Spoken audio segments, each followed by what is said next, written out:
Hello friends and children, welcome to Home Tutor. This is your personal teacher Nipan.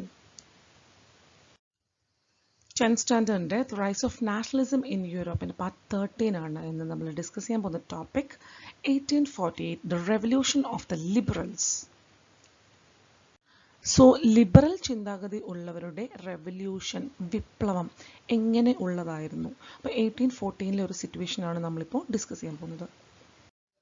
Parallel to the revolts of the poor, unemployed and starving peasants and workers in many European countries in the year 1848, a revolution led by the educated middle class was underway.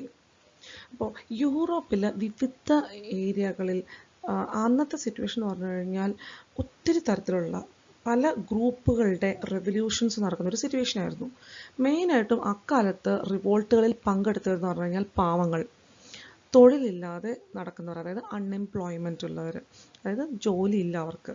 പിന്നെ starving പെസൻസ്, അതായത് വിദ്യാഭ്യാസമില്ലാത്ത, starving എന്ന് പറഞ്ഞു കഴിഞ്ഞാൽ വിശന്ന് വലഞ്ഞ്, അതായത് ഒരു നേരത്തെ ഭക്ഷണം പോലും ഇല്ലാത്ത ആൾക്കാർ, കൃഷിക്കാരന്മാർ, അതാണ് പെസൻസ്.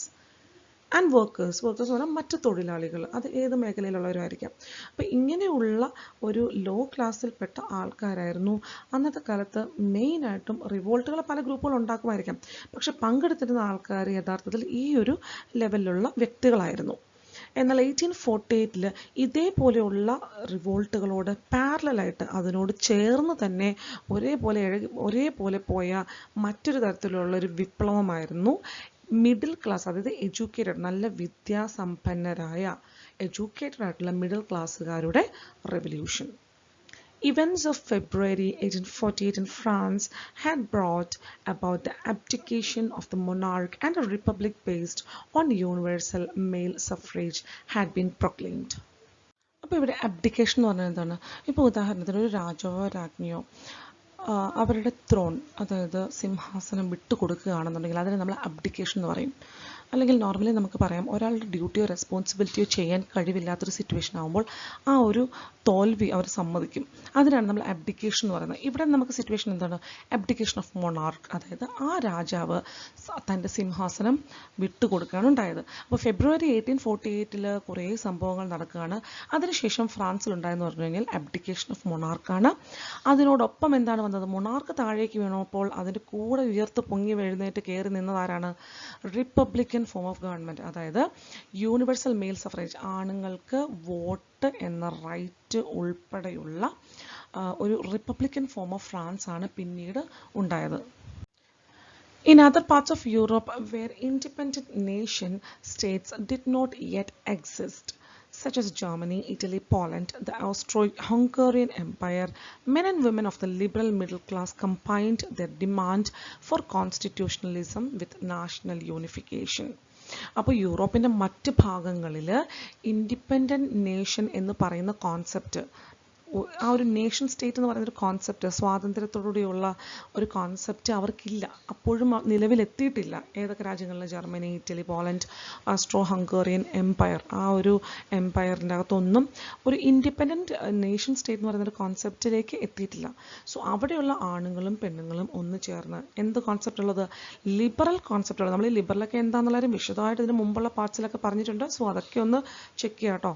അപ്പം ലിബറൽ കോൺസെപ്റ്റുള്ള മിഡിൽ ക്ലാസ്സിലുള്ള സ്ത്രീകളും പുരുഷന്മാരും ഒത്തുചേർന്ന് അവർക്കൊരു കോൺസ്റ്റിറ്റ്യൂഷണൽ ആയിട്ടുള്ള ഒരു കോൺസ്റ്റിറ്റ്യൂഷനുള്ള ഒരു നേഷൻ, അതും ഏകോപിപ്പിച്ച ഒരു നേഷൻ വേണമെന്നാണ് പറയുന്നത്. ഇത് നിങ്ങൾക്ക് മനസ്സിലാവണമെങ്കിൽ ഞാനൊരു എക്സാമ്പിൾ പറയാം. ജർമ്മനി എന്ന് പറഞ്ഞാൽ 39 സ്റ്റേറ്റ്സ് ആണ്. 39 സ്റ്റേറ്റ്സ് എന്ന് പറഞ്ഞാൽ 39 ലാംഗ്വേജസ്, 39 എത്നിക് ഗ്രൂപ്പ്സ്, അങ്ങനെ 39 കറൻസീസ്, അങ്ങനെ കിടക്കുകയാണ്. അത്രമാത്രം ഡിഫറൻസ് ആണ് അവർ തമ്മിലുള്ളത്.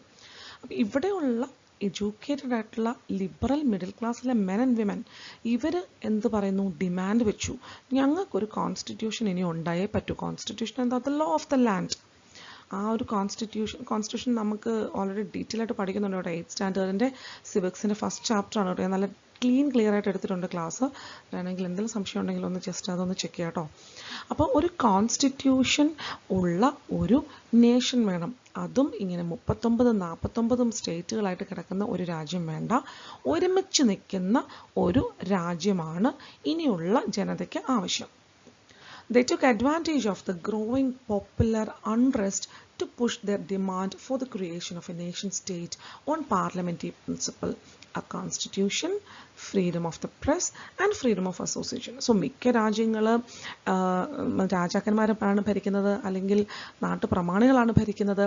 അപ്പോൾ ഈ ഒരു സിറ്റുവേഷൻ 1848 എന്ന് പറഞ്ഞു കഴിഞ്ഞാൽ ആൾക്കാരൊക്കെ ഹോട്ടാണ്, അവരൊക്കെ ആകെ വളരെ ഇറിറ്റേറ്റഡ് ആയിട്ട് നിൽക്കുകയാണ്. ഞങ്ങൾക്ക് ഇനി ഈ ഒരു രീതിയിലുള്ളൊരു ജീവിതം വേണ്ട, ഞങ്ങൾക്ക് ലിബറൽ തോട്ട് വേണം, ഞങ്ങൾക്ക് ഫ്രീഡം വേണം, നേഷൻ എന്ന് പറയുന്ന കോൺസെപ്റ്റ് വേണം എന്ന് പറയുന്ന ആ ഒരു ജനങ്ങളുടെ ആ ഒരു ഏർജ്, ആ ഒരു താല്പര്യത്തിനെ നന്നായിട്ട് ഈ ഒരു സമയത്തുള്ള റെവല്യൂഷണറീസ്, പ്രത്യേകിച്ച് മിഡിൽ ക്ലാസ്സിലുള്ള റെവല്യൂഷണറീസ് നന്നായിട്ട് പുഷ് ചെയ്ത് കൊടുത്തു. അപ്പോൾ എന്താണ്, നല്ല രീതിയിലൊരു ഒരു അൺറെസ്റ്റ് മാത്രവുമല്ല, നല്ല രീതിയിലുള്ള ഒരു യൂണിറ്റി തന്നെ അവിടെ വന്നു കഴിഞ്ഞു. എന്തിനു വേണ്ടി? ഒരു നേഷൻ സ്റ്റേറ്റ് കോൺസെപ്റ്റിന് വേണ്ടി. അപ്പോൾ അങ്ങനെ ഒരു സിറ്റുവേഷനിൽ എന്തിനൊക്കെ ഡിമാൻഡ് വന്നു? തീർച്ചയായിട്ടും നമ്മുടെ ഒരു നേഷൻ സ്റ്റേറ്റ് വേണം ഞങ്ങൾക്ക്. എന്ത് ബേസിസിൽ? പാർലമെൻ്ററി പ്രിൻസിപ്പിൾസ് ഫോളോ ചെയ്യുന്ന ഒരു നേഷൻ സ്റ്റേറ്റ് ആണ് നമുക്കിനി വേണ്ടത് എന്നുള്ള തീരുമാനത്തിലേക്ക് എത്തുകയാണ്. അപ്പോൾ പാർലമെൻ്ററി പ്രിൻസിപ്പിൾ എന്ന് പറയുന്നത് എന്തൊക്കെയാണ്?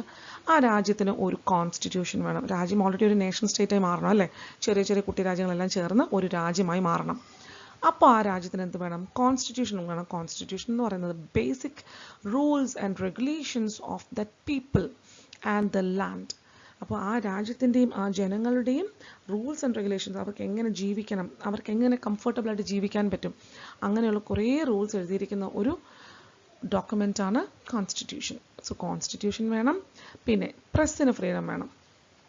അതായത് നമ്മളിപ്പോൾ ഒത്തിരി ഒരു എന്താ പറയുക, ഇതിന് ബാക്കിലേക്കുള്ള പാർട്സിലൊക്കെ നമ്മൾ കണ്ടായിരുന്നു, ടോപ്പിക്കുകളെല്ലാം കണ്ടായിരുന്നു. ഫ്രീഡം ഓഫ് പ്രസ് എന്ന് പറയുന്ന കോൺസെപ്റ്റ് ഇല്ല, സെൻസർഷിപ്പ് ഉണ്ട് അവിടെ. അപ്പോൾ രാജാവിന് ഇഷ്ടമുള്ള, അദ്ദേഹത്തിന് അഡ്വാൻറ്റേജ് ഉള്ള ന്യൂസ് മാത്രമേ വരികയുള്ളായിരുന്നു. ഇനി അത് പാടില്ല. ഫ്രീഡം ഓഫ് പ്രസ് വേണം. ആർക്കും എന്തും പറയാനും ചെയ്യാനുള്ള അവകാശം ഉണ്ടാവണം.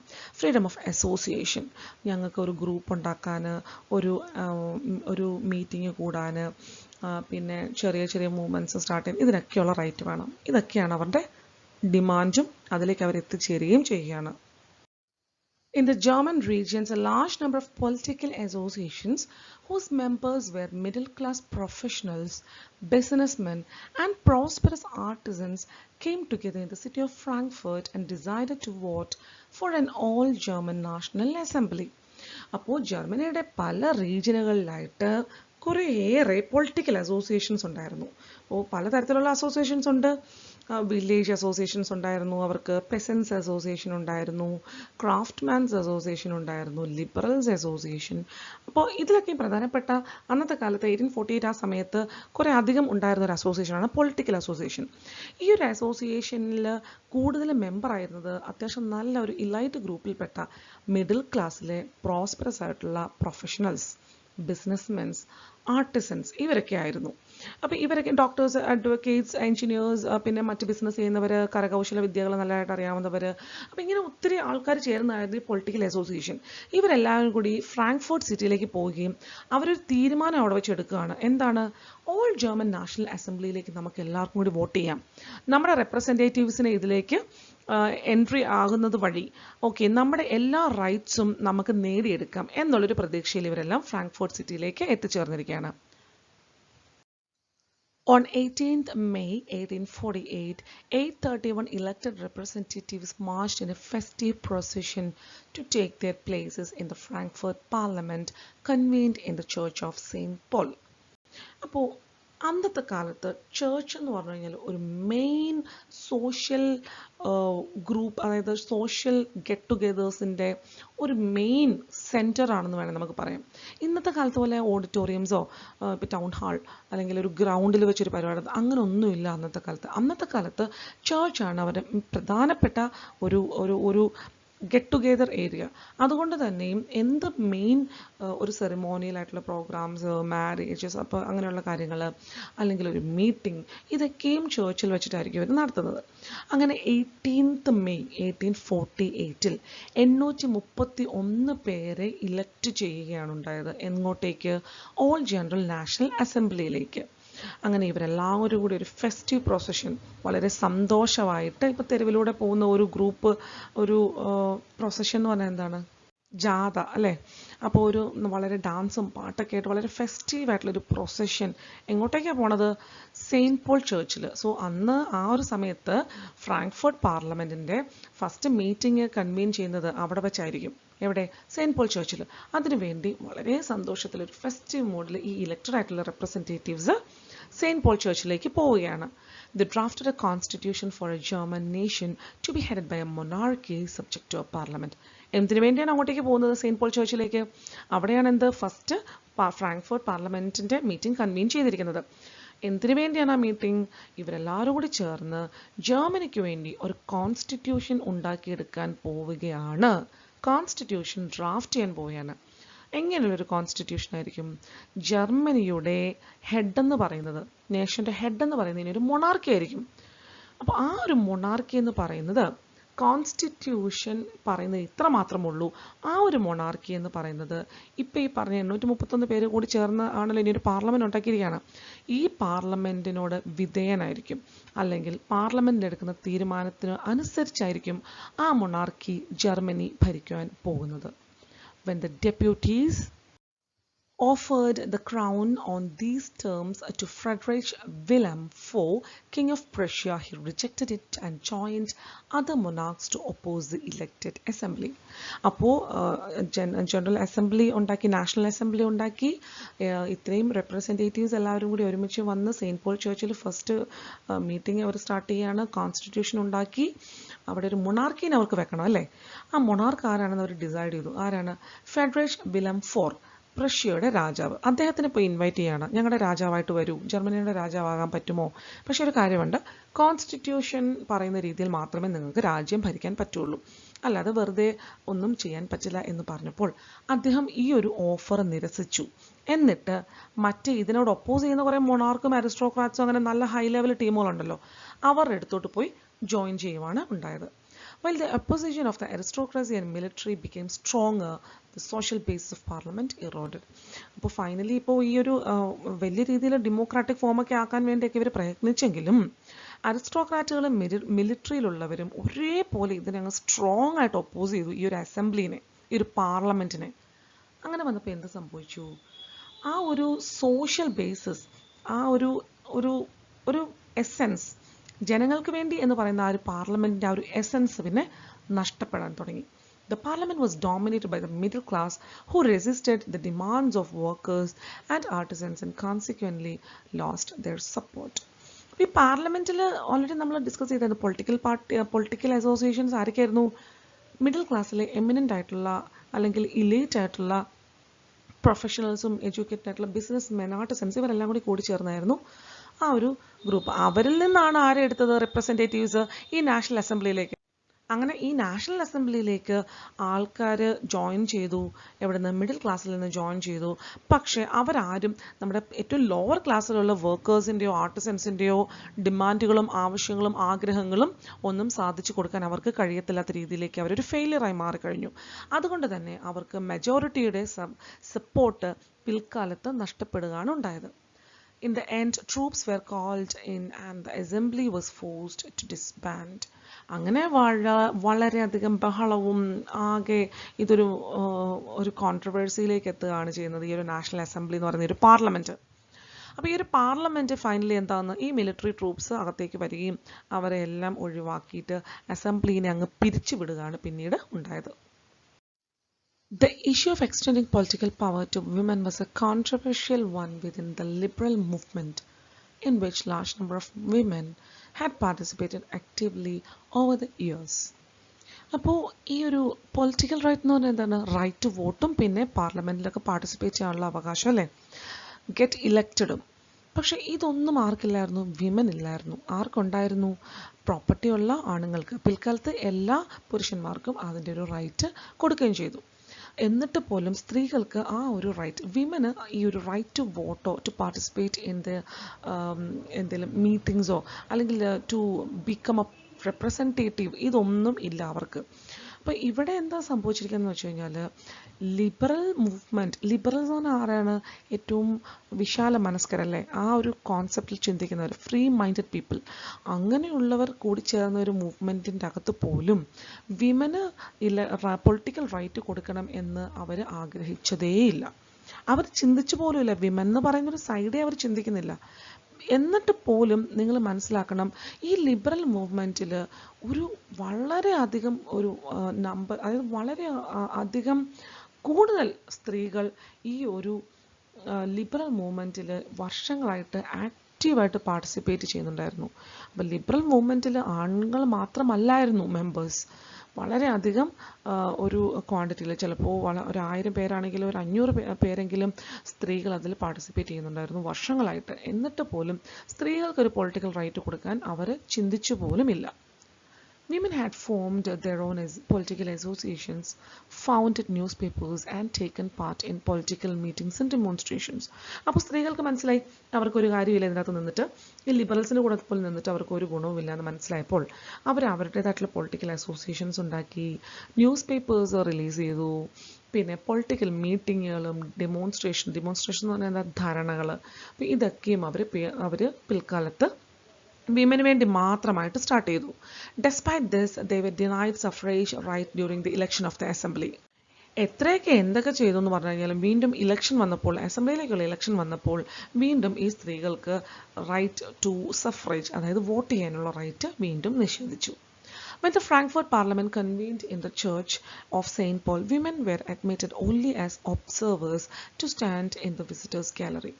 അത് കഴിഞ്ഞിട്ട് ഇപ്പോൾ അസംബ്ലിയിലേക്കുള്ള ഇലക്ഷൻ നടന്നു എന്ന് നമ്മൾ പറഞ്ഞു അല്ലേ, ആ സമയത്ത് കൂടി സ്ത്രീകൾക്ക് റൈറ്റ് ടു വോട്ട് കൊടുത്തില്ല.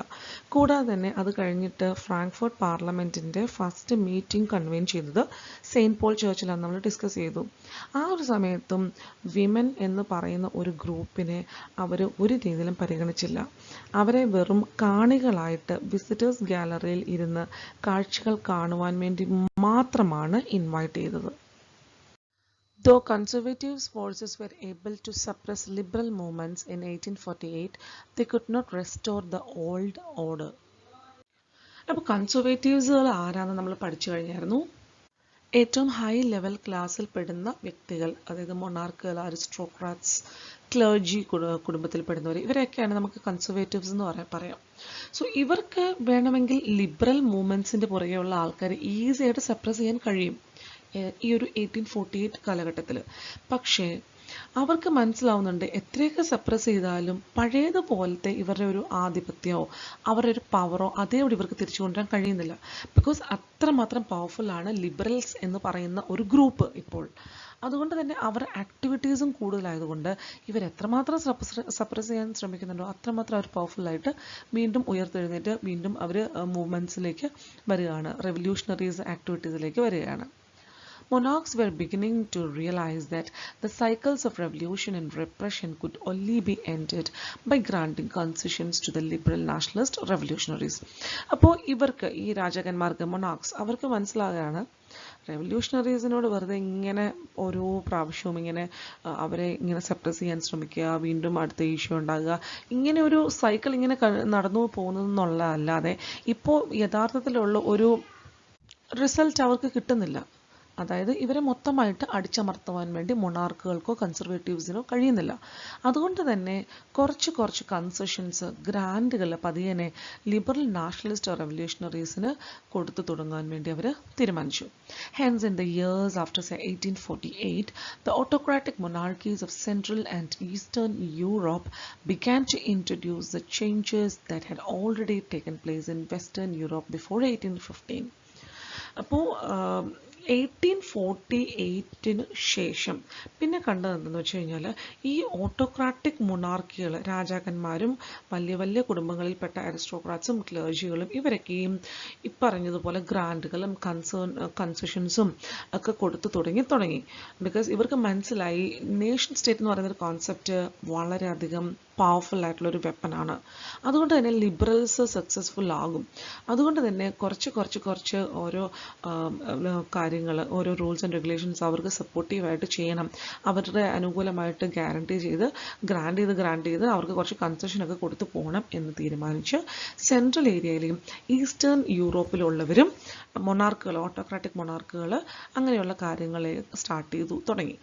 പക്ഷേ ഇത് ഓൾറെഡി ഈ ഒരു ഈസ്റ്റേൺ യൂറോപ്പിലും സെൻട്രൽ യൂറോപ്പിലും 1848 ഇപ്പോൾ തുടങ്ങിയ ഈ ഒരു സംഭവം എന്ത്, അതായത് ലിബറൽ നാഷണൽ റെവല്യൂഷണറീസിന് ഓരോ ഗ്രാൻഡുകൾ, കൺസെഷൻസ് ഒക്കെ കൊടുത്തു തുടങ്ങി. അവർക്ക് അനുകൂലമായ റൂൾസ് ആൻഡ് റെഗുലേഷൻസ് ചെയ്തു തുടങ്ങുന്നത് 1848 എവിടെയൊക്കെ, സെൻട്രൽ ആൻഡ് ഈസ്റ്റേൺ യൂറോപ്പിൽ.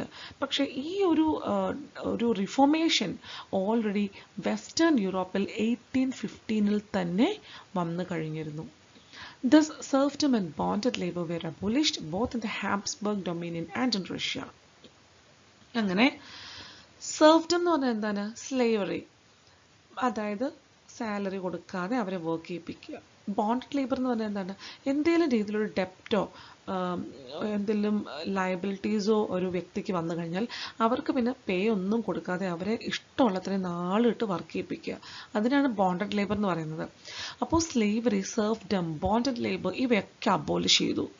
പ്രത്യേകിച്ചും ഹാബ്സ്ബർഗ് ഡൊമീനിയൻ ഏരിയയിലും റഷ്യയിലും. പിന്നെ the Habsburg rulers granted more autonomy to the Hungarians in 1867. Habsburg Empire എന്ന് പറഞ്ഞാൽ വലിയൊരു എംപയർ ആയിരുന്നു. നമ്മൾ ഡീറ്റെയിൽ ആയിട്ട് ഈ ഒരു ടോപ്പിക്ക് തന്നെ പഠിച്ചിട്ടുണ്ട് ഇതിന് മുമ്പത്തെ സെഷൻസിൽ. So please go and watch that topic. Okay, അപ്പോൾ ഹാബ്സ്ബർഗ് റൂളറിൻ്റെ കീഴിലുള്ള ഒരു കൺട്രിയാണ് ഹംഗറി. അങ്ങനെ ഹാബ്സ്ബർഗ് റൂളർ എന്ത് ചെയ്യുന്നു? ഹംഗറിക്ക് കൂടുതൽ പവർ കൊടുക്കുകയാണ്. അവരെ കൂടുതൽ ഓട്ടോണമസ് പവറായിട്ട് കാണാൻ അവർ ശ്രമിക്കുകയാണ്.